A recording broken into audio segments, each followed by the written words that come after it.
Bonjour à tous et bienvenue dans cette nouvelle vidéo. Aujourd'hui je prends enfin le temps de vous faire un petit update lecture et je dois avouer que j'essaye un nouveau décor. Je sais pas du tout comment ça va passer au montage parce que là pour l'instant j'ai laissé les deux bibliothèques qui sont à côté de moi durant le montage et je viens de me prendre une mouche devant le visage, normal. Luna, tu fais pas ton travail, il y a des mouches à attraper là. Et en fait je me suis dit que ce serait beaucoup plus sympa pour moi de filmer les vidéos dans mon nouveau fauteuil, tout simplement. Parce que sur une chaise c'est bien mignon mais au bout d'un moment, enfin moi j'en pouvais plus. Donc vous ne verrez plus forcément les bibliothèques de d'habitude. En même temps ce sont celles qui sont le moins bien rangées en général, ce sont celles qui bougent le plus. Et en gros, en général derrière moi c'était toujours le bordel. Je vais peut-être garder ce décor, n'hésitez pas à me dire ce que vous en pensez en commentaire. Du coup je prends le temps de vous faire une longue introduction parce que dans cette update lecture nous n'allons parler que de 3 livres. D'abord je vous parlerai de Lune d'Ivoire de Julie Eshbog, je sais pas trop comment ça se dit, chez Pocket Jeunesse. Ensuite, je vous parlerai des Gardiens de la Comète, le tome 1, Une fille venue des étoiles d'Olivier Gay aux éditions Rajo. Et puis enfin, je vous parlerai du roman Le Gouffre de Roland Oda aux éditions Sarbacane. Du coup, on va commencer par Lune d'Ivoire de Julie Eshbog aux éditions Pocket Jeunesse. Donc c'est un roman qui se passe durant la préhistoire. On va suivre Cole. Cole est un jeune homme qui fait partie d'une tribu dans laquelle il y a très peu de jeunes filles, c'est-à-dire que la tribu semble vouée à disparaître parce qu'il n'y a que des jeunes hommes et du coup côté reproduction c'est pas ça. Mais évidemment tout va basculer lorsqu'il va faire la connaissance de 2 jeunes filles arrivées d'une autre tribu, des jeunes filles qui sont pas forcément très sympas, c'est-à-dire qu'il y en a une qui est attirée par son frère et l'autre elle est pas tendre. Voilà, elle est pas très sympa avec lui, c'est pas voilà. On nous vend ce roman comme une romance à la préhistoire, et bien non. Je suis désolée mais pour moi il y a très peu de romance là-dedans. En fait on va avoir Cole et Mia et en effet il y a une romance mais qui se précipite totalement sur la fin. C'est-à-dire que tout au long du roman ils se cherchent mais surtout ils se provoquent. Cole à aucun moment se dit que finalement elle est plutôt cool dans les premières pages. Au bout dès le départ, il en a marre de cette nana qui le prend un peu de haut.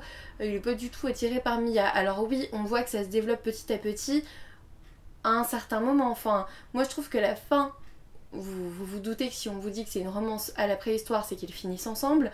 Moi je trouve que c'est totalement précipité. Enfin, personnellement, j'ai pas très bien vu le cheminement de la romance. Pour moi, on fait surtout état de différentes tribus à la préhistoire. On va vous parler rites, croyances, on va vous parler chasse aux mammouths, et ça c'était plutôt pas mal. Mais aussi, moi j'ai pas trop aimé le fait que voilà, il n'y a pas de femme dans la tribu, il faut la perpétuer. Tiens, là il y a 2 femelles, on va se les faire. Ok, bon, ok, la préhistoire, d'accord, ça passe hein, dans la préhistoire, mais sur le coup, le message m'a un peu agacée. Sinon, franchement, c'est assez plat, hein, il se passe pas grand chose. Sinon, en fait, on va surtout être au cœur de secrets, de conflits, de trahisons, tout en sachant que tout est prévisible, qu'on passe énormément de temps à décrire la forêt lorsqu'il court dans la forêt, lorsqu'il marche dans la forêt. On va quasiment connaître chaque emplacement de feuilles, voilà, je trouve que c'était beaucoup trop. Ça fait vraiment des longueurs dans un roman qui n'est pourtant pas très long déjà de base. Toutes ces descriptions là de la forêt, du monde qui les entoure, voilà, j'ai pas vraiment eu l'impression d'être à la préhistoire, à part quand on parlait croyances, quand on parlait rites, divinités, tout ça, là ok d'accord.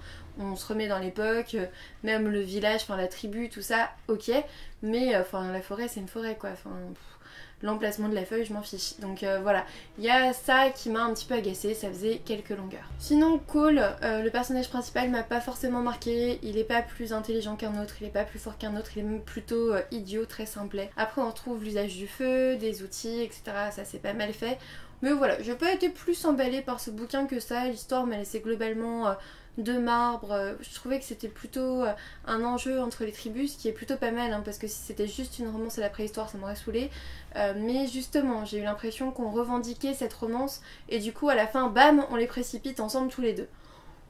Bon, c'était pas forcément nécessaire de finir comme ça finalement. Après ce qui m'a profondément déçue on va dire dans ce roman, c'est que si vous lisez le résumé, vous avez le roman en fait. Voilà, je trouve ça dommage que dans le résumé on en dise autant. Sinon c'était pas une lecture désagréable, hein. Là je vous pointe forcément les points négatifs les uns après les autres, mais finalement je l'ai pas abandonné ce bouquin, ça reste une bonne lecture, mais c'était pas non plus une romance à la préhistoire, c'était pas non plus une non-romance à la préhistoire, C'était un petit peu tout, assez maladroit, avec plusieurs longueurs. Voilà. Ça ne m'a pas déplu, ça restait une lecture agréable, donc si jamais ça vous intéresse, si jamais vous avez envie de lire ce roman, eh bien allez-y, foncez, parce que si vous êtes au courant des points négatifs que j'ai pointés, je pense que ça passera nickel, je pense que ça passera crème. Ensuite j'ai enchaîné sur une lecture jeunesse, donc Les Gardiens de la Comète, le tome 1 d'Olivier Gay aux éditions Rajo. Alors c'est un tout petit bouquin illustré, c'est vraiment très très joli, je sais pas si vous allez voir, alors là évidemment j'ai pris une feuille, une page sans illustration, la nana elle vous dit qu'il est illustré, elle vous demande du texte, tout va bien. Du coup c'est un roman que j'ai acheté pour ma petite cousine de 8 ans. C'est du 8-10 ans pour moi, peut-être du 9-12 ans, bon voilà, c'est une bonne lectrice donc je pense que ça le fera. Moi je voulais le découvrir aussi, du coup c'est chose faite. On va suivre dans cette histoire 4 personnages, ils vont être assez clichés mais en même temps c'est de la jeunesse, donc c'est pas vraiment dérangeant on va dire. On a Emma l'intello, on a Océane la populaire, on a Hugo le rêveur qui dessine, et puis Nathan le sportif. Vous voyez 4 gros clichés, bon voilà. Ils vont être réunis dans une belle histoire en fait.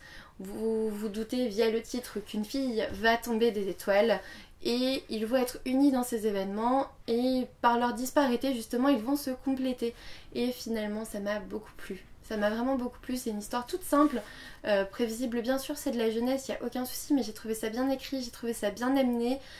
J'ai bien aimé tout simplement, j'ai trouvé ça tout doux, j'ai hâte de découvrir la suite parce que ce premier tome est une vraie belle introduction finalement. On a envie d'en savoir plus, on a envie de voir ces 4 là s'unir pour déjouer les plans d'en face, hein, voilà, je ne dirai pas plus, mais on a envie de les voir s'unir malgré leur disparité, malgré leurs différences, et c'est ça qui est beau en fait. Dans ce premier tome, l'intrigue elle se met doucement en place, on va découvrir quelques pouvoirs que la fille tombée du ciel a donné à chacun d'entre eux, alors forcément ça va être des pouvoirs très différents parce qu'ils sont tous très différents, donc forcément ils vont se compléter. En conclusion, je dirais que c'est un roman jeunesse qui m'a beaucoup plu, n'hésitez pas à le découvrir si jamais il vous fait envie. Et enfin, j'ai découvert Le Gouffre de Roland Audat aux éditions Sarbacane. C'est un roman qui me faisait de l'œil. En fait, je l'ai acheté en librairie parce que je l'avais encore vu nulle part, je crois.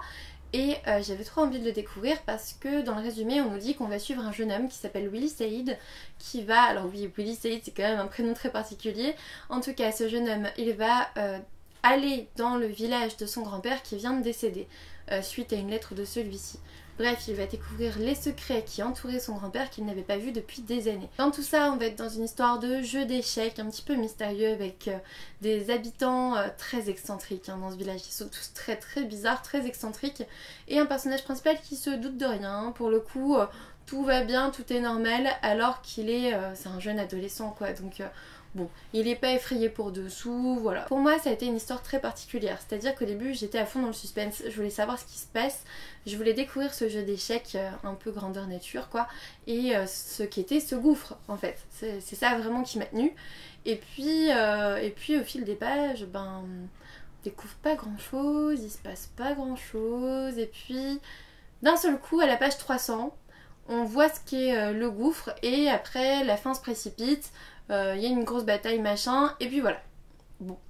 C'est-à-dire que jusqu'à la page 300, vous devez être assez happé par le suspense qu'a suscité le résumé. Parce que ça ne va pas beaucoup plus loin, il y a très peu de révélations. Et après la page 300, par contre, tout s'enchaîne, ça se précipite.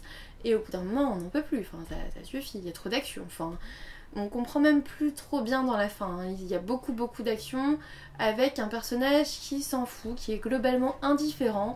Il y a des personnages qui meurent.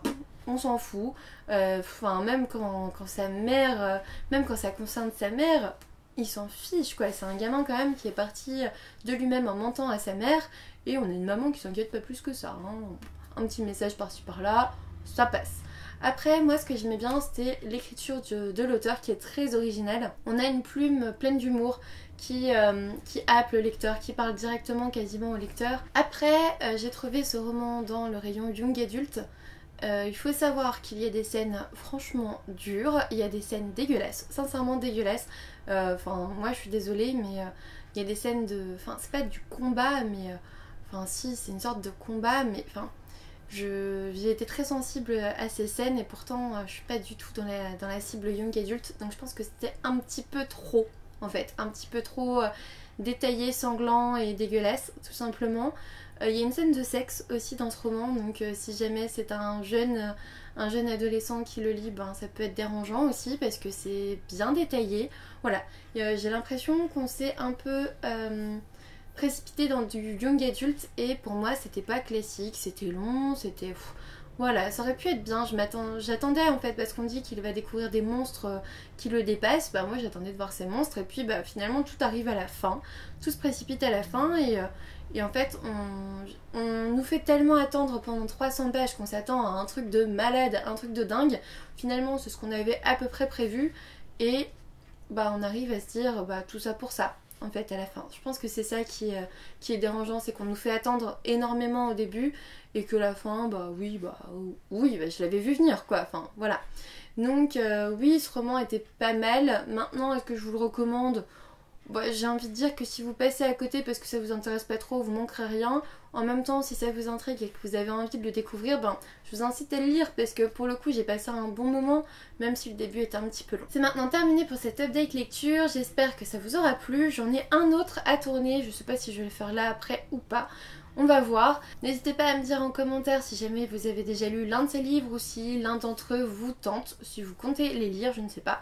Un petit pouce bleu, ça me fera toujours plaisir, un abonnement si ça n'est toujours pas fait. Et puis moi je vous dis à bientôt pour une nouvelle vidéo.